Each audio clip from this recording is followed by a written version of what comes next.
My brother, Lawrence Newell. Let me take you back to when what really happened. They had played a game. They had played a game before then. And the guy who they was playing against, they had lost the game. So they wanted to play another game. They're gambling. The first game, the first game, they had a bet on the game. But the streets and the talk was that they bet all this money, $50,000 on the basketball game. That wasn't true. That wasn't true at all. No, that wasn't true. Y'all didn't know that, but that wasn't true. They didn't even have a bet. And because they were doing some street business together. Absolutely. Absolutely. Big 50 frequented the Dog and KK's illegal casino, and the shooting seems to have been a culmination of I guess, who's getting the most money competition gone a little too far. Big 50 had been a YBI teen soldier from the late 70s and rose at one time to be one of the biggest guys in the cities. Now 50 came in there one time. I'm gonna tell you a story about 50 when he came in there. He had the baddest motherfucking ring I had ever seen in my life on his finger. The baddest ring. He came in that motherfucker. I'm talking about when he came in that motherfucker, he was throwing it up. You know what I'm saying? He was throwing it up. So anyway, that nigga came in there with a diamond ring on. It set up off his hand about like this. He had a diamond right here, a big 10 carat sitting up here. He had another 10 carat sitting over here. He had another 10 carat sitting over here. And diamond out. I was like, that's yeah. 30 carats. Man, the man had on a ring that was so motherfucking bad. Now check this out. I think my brother got a little jealous. No, I don't think he got jealous. He did get jealous. And he had the map on.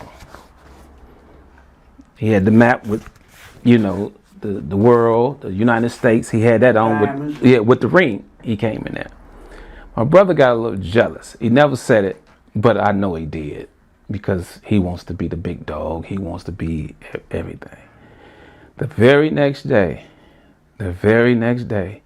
he went out to Greenfield Plaza, me and him. He got a diamond ring. It must have been like a 50 carat. This motherfucker was like a flashlight. One big, I swear to God, I swear, ask anybody. He got a diamond ring so big, he went and got the map of Africa, a chain about this big, with his name spelled out in diamonds and Lawrence. On the map of Africa. On the map of Africa. Steve came in there with that fucking ring on and that map, and the very next day, my brother went and he bought that. I've found that one of the main downfalls of a lot of the biggest, not just drug dealers, but Italian mafia, all type of criminals, is gambling.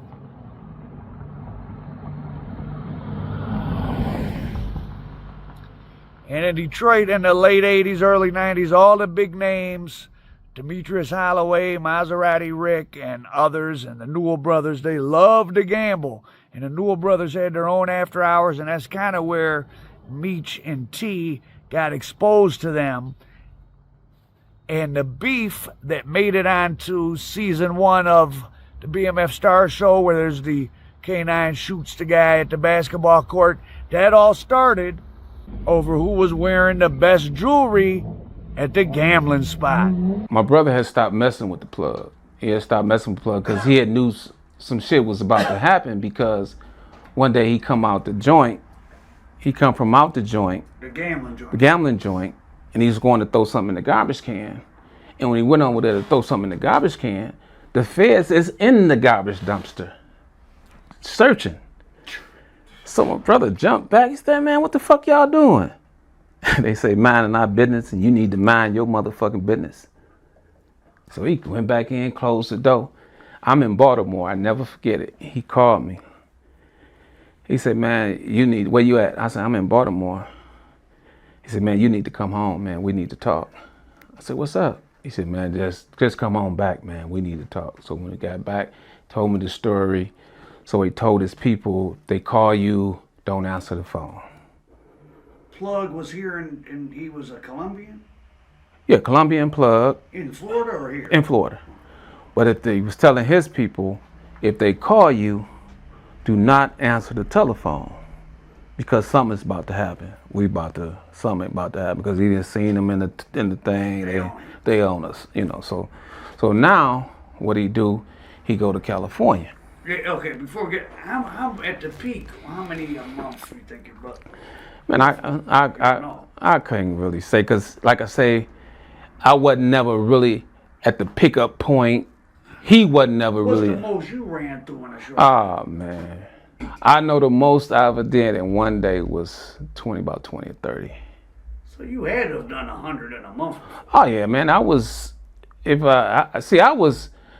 selling from bigs on up. He wasn't doing the bigs. He wasn't breaking shit down. You know. You was making what, about 2,000 in profit on each one? Yeah. So you might have made 200,000 in a month. Yeah.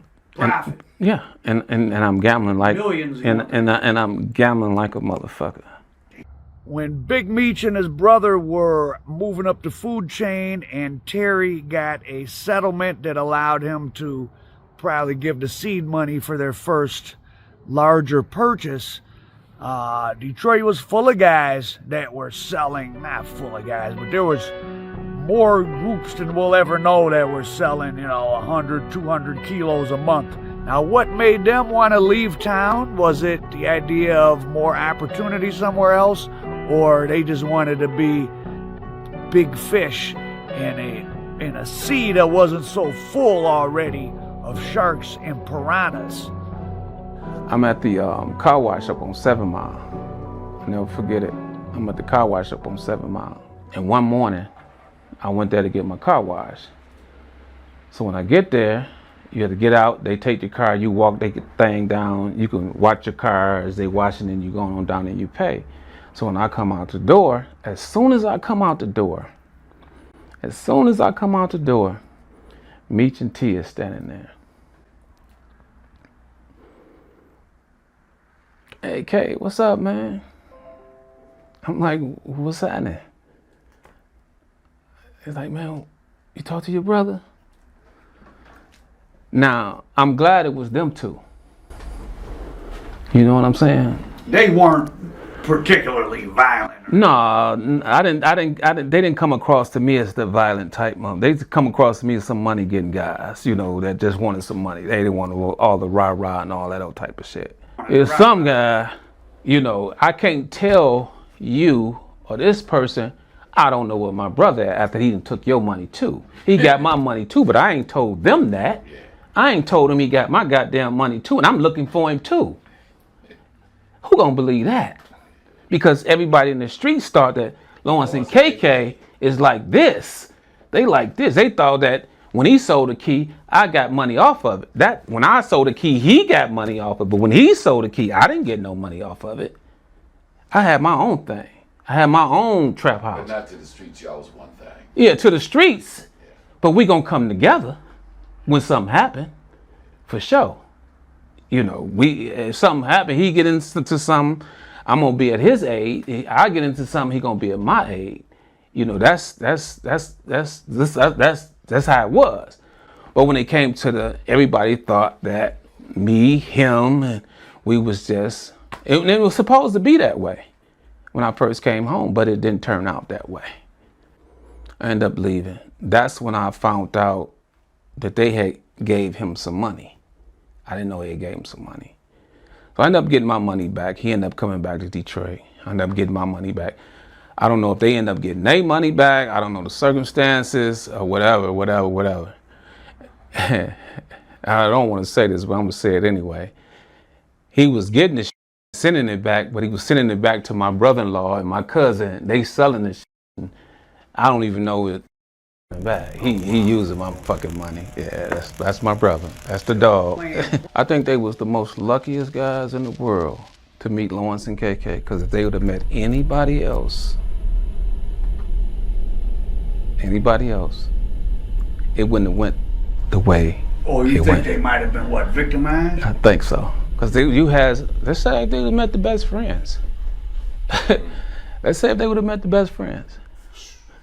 You understand what I'm saying? And it was a lot of that shit going on out here, man. You know what I'm saying? It was a lot of that going on. You know, motherfuckers selling you fake keys and all kind of shit, man.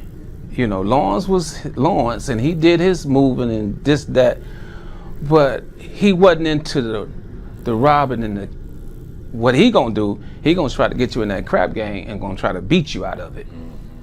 You know, but he ain't finna run up on you and the head and take your money and that wasn't his style. Detroit had started getting to the point where, you know, especially when the drought came, you know, when the drought hit the city, you damn near gotta, you should be gone. Yeah, you should pack up and you should leave. What year was that? I mean, anytime a drought came, anytime you notice that a drought came, you should pack up and you should just wait till it come. You know, don't deal. If you going outside of your people, you know what I'm saying? Because when that drought come, now you looking everywhere. You looking over. That's how you end up. Yeah, that's how you end up in the ground. You know, you looking here, you looking here, you looking here, you looking here, you looking here, and that's how you end up in a situation that's not too good. Like I ended up getting shot 4 times, had to dive out a window. Oh, tell me. Yeah. These guys, man, that was working for me. Well, they started out working for my brother. And they started working. My brother had, you know, he ain't with the trap houses no more. I'm with the trap houses. So now they working for me. So you had rocks being sold out of spots too. Yeah, at one time, 86, 85, 86, 87, 88, it was, I ain't got to do that no more. Because, yeah, met this, you know. In 1990, the Newell brothers got indicted. Now, Lawrence, a.k.a. the dog, a.k.a. K9, was really the guy who had the plug. So he had worse charges. He was not able to get out on bail. He did, like it says in the show, eventually tell. Now, the show has a lot of stuff wrong about other people that told, like B. Mickey from the 50 Boys who didn't, but K9, a.k.a.